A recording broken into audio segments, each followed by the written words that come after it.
Market Athletes here with Coach Birch, the head coach of the Cheyenne Mission Northwest 6A state champs. A quick interview as we are covering the champs and their starting five. First, general thoughts on the season, Coach. How did it go? What are your feelings there?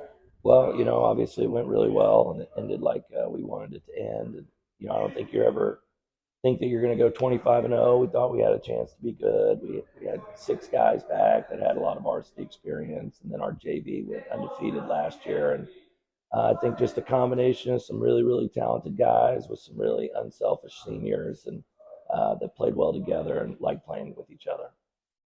Definitely a lot of talent, top to bottom, family-oriented structure that you have here at Cheyenne Mission Northwest. Let's talk about those seniors a little bit more. What did having those seniors like the Nixon twins, Gabe Hoskins, and Devin Bolton mean to that championship run? I think they meant a lot to it. When you have that kind of leadership, guys that won a lot on the JV, Gabe, Vince, and Dom, all played JV last year and went 17-0. So they've won 42 straight basketball games. You don't get that without a winning mentality and a bunch of winners. Vince brought us a lot in terms of toughness and rebounding, and a guy that could go inside but also could go outside, very versatile. Dom, kind of same way.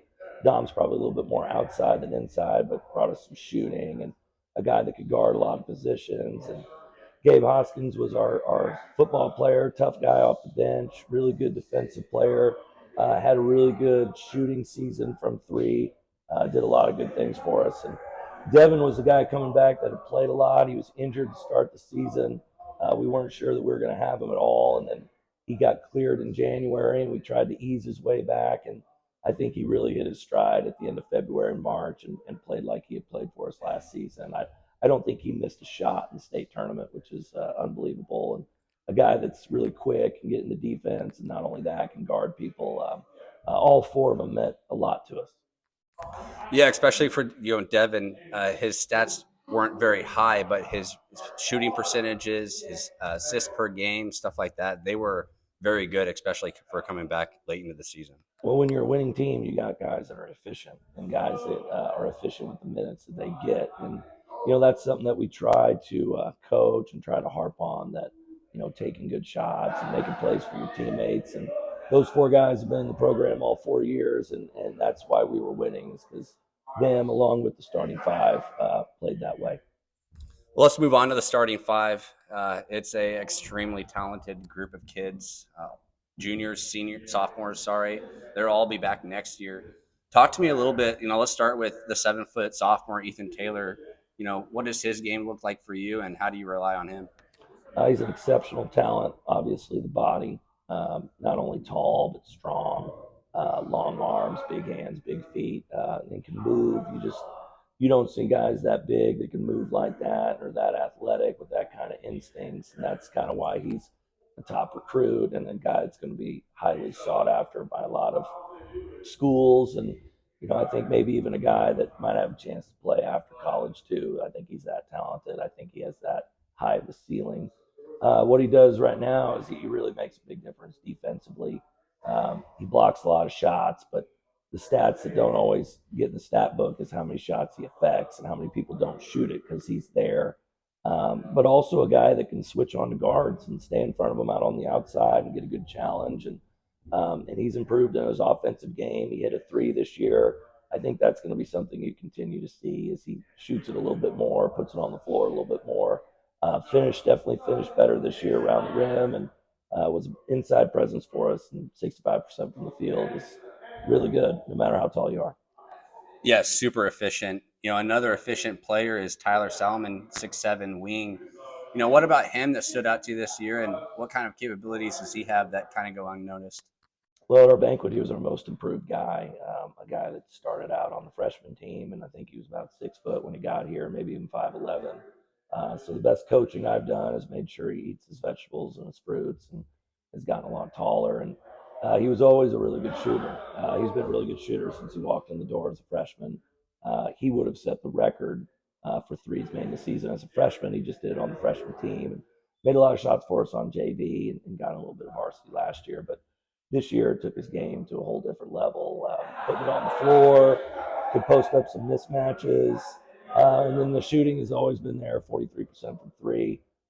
Really, really hard matchup for other teams because of the height, because of the shooting, and because he sets a lot of ball screens and he flares, but he can also post. So it's difficult for other teams to guard. We're glad he's on our team.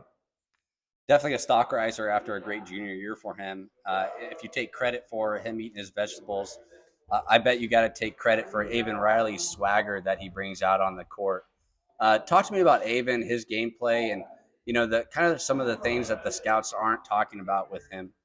Another good guy. It's a really good shooter. Really good shooter from three. Kind of always was since he walked in the door here. A guy who can do a lot of different things: put the ball on the floor, three-level scorer. But what I think he's done for us this year is he's really improved his defensive game.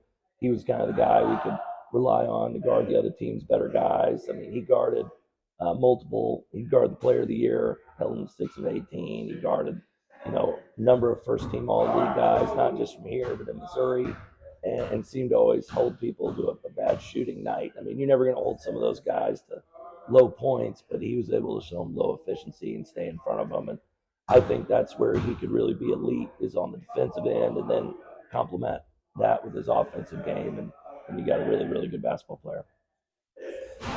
Let's move on to Mr. Business in the front, party in the back, Van Collins.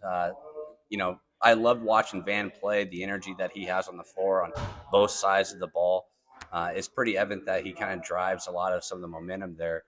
What does he mean to the championship team of the Cheyenne-Mission Northwest Cougars? He's a big part of it. He's a guy that hits and has hit big shots for us. Tied the game last year at Mill Valley on a shot at the end of the game. Won the game for us this year against Olathe West. Ethan won the game at Grandview, but what goes unnoticed is he hit the shot, put us in position before that. A guy that shoots it with a lot of confidence, plays with a lot of confidence. But where he improved this year is he's always been a scorer, always been a shooter. That's kind of always been part of his game. But he was our second leader in assists and a guy that in the past had taken some shots where you're like, probably should have passed it there or maybe should have made a different decision. And really made a conscious effort to improve as a passer. And those are the things that really helped us win games too, along with his scoring. The guy can go to the basket, pull up game, threes, but also can post. Also about 6'3", 6'4". So another really good prospect, but a guy that's really improved since he's gotten here, both as a ball handler, as a playmaker and passer, and then as a defensive player. 2 years ago, a year ago, he's kind of a liability for us on defense, but another guy that's really taken to that to improve and was a guy that we could put on good players this year, and that really helped us too. So let's talk about the team MVP and Keaton Wagler, such a crucial part, finishing first in points, first in assists, over 50% field goal percentage, 50%, 53% field goal percentage, 50% 3-point percentage. What does a player like Keaton on your team mean to you guys and the success that you've seen? It's winning plays. Broke the record for 3-point percentage in the season here at 50. Broke the record for assist turnover ratio at about 3.5 to 1. When you got a guy that doesn't miss shots and doesn't turn the ball over, it's a pretty good player. But he does everything. He rebounds, passes the ball. He can defend. He can defend high-level players. He can defend a lot of positions. He's not really probably a natural point, but he had to run the point for us. And the reason he ran the point for us is he's our best decision maker, and he never gets sped up. Doesn't turn the ball over, doesn't get sped up by the defense. Has a really high IQ for a guy that is only a junior in high school. Knows when a guy needs a touch, knows when to get other guys going, and then also knows when, hey, I got to score here too. And you don't really see that from young guys to have that kind of IQ at such a young age. But that's why he's such a good player and a guy that, probably could average 20, 25 points a game, but knew that for us to win a state championship, he had to do a lot of other things and run the point and do all those little things. And his advanced stats are insane for a high school player. And he's another guy with a really, really high ceiling. And his play was a lot of the reason we did so well. With such a stacked team, a wealth of talent, especially on the offensive end, how did you as a coach manage to maintain such balanced scoring distribution among the starting five throughout the season? Well, I mean, you try to tell people to move the ball, find the open man, but a coach can only say so much. It's the players that have to do it, and it's our players that are leaders, not just from our seniors, but from Keaton, the point guard, and then other guys realizing that that was the best way to win too. So I mean, you can only coach and say so much from the sideline. I can't get out there and play.